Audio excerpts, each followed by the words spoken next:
Fax News, I'm Jay Yandel. President Trump says he's called off new military strikes on Iran just hours after threatening to escalate the 3-month-old war. Discussions with Iran have been brought to the highest level of Iranian leadership and is approved. I think it's frankly a smarter level, and it's a level that has reason. And they've all approved the deal. Everybody's approved the deal. Now we'll get it finished up, and hopefully that'll be done. Trump, on multiple occasions over the last several weeks, has claimed that the warring parties have been on the cusp of a deal without anything coming to fruition. UK Defense Secretary John Healey has resigned. Defense analyst Justin Crump said the resignation of the Prime Minister is just another sign of Keir Starmer's waning authority. It's very hard for a leader to look credible when a very loyal defense secretary has quit over this, when that leader has actually gone out there and showcased the threat, talked about this, been very prominent on stage talking about it, promoted our leadership role in defense, has trumpeted all this, and then has just fallen so far short, or his government has. And whether you say it's the Prime Minister's fault or it's the Treasury's fault, and again, there's a lot of blame. The Treasury would have its own arguments about why it won't do it. But the reality is this should not have been allowed to occur in a well-run government.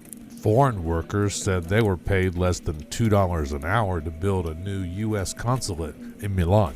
Italian prosecutors are investigating Montgomery, Alabama-based Cadell Construction over allegations involving the construction of the American consulate in Milan. Two of Cadell's managers in Italy were arrested this month on suspicion of labor exploitation, one while boarding a flight to leave the country and another planning to flee. Prosecutors say Cadell illegally deducted room and board from wages. I get the amount I get, it was 1,300.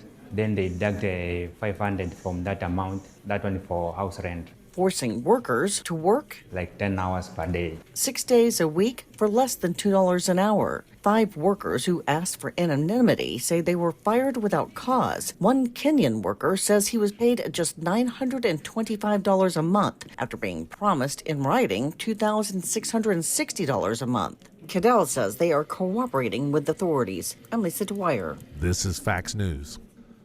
Lights, camera, cage match. The White House lawn's octagon is ready for Trump's 80th birthday bash. AP is here as the White House is doing an official media walkthrough for the Claw on the South Lawn. You can see the White House and the residents and a Truman balcony overlooking the arena that's been built. On the other side, you can see the Washington Monument. You have this towering, more than 90-foot claw-like thing full of lights and speakers. Hopefully we'll keep the fighters dry if it starts raining. The World Cup begins in Mexico, hosting South Africa in the opening match.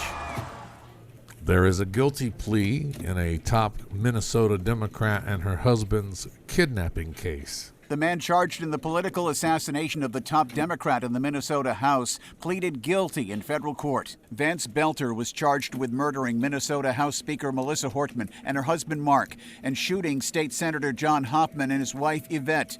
Belter came to the homes disguised as a police officer and driving a fake squad car.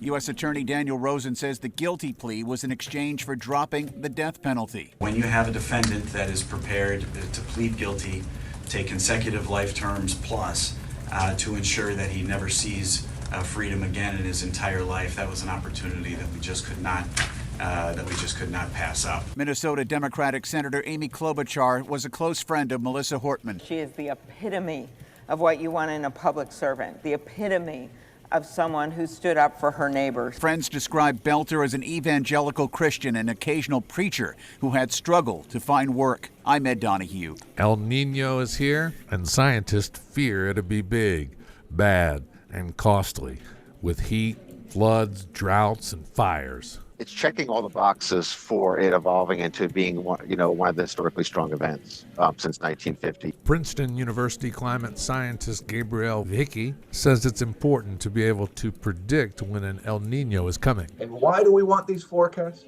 Because El Nino alters the climate and weather around the world.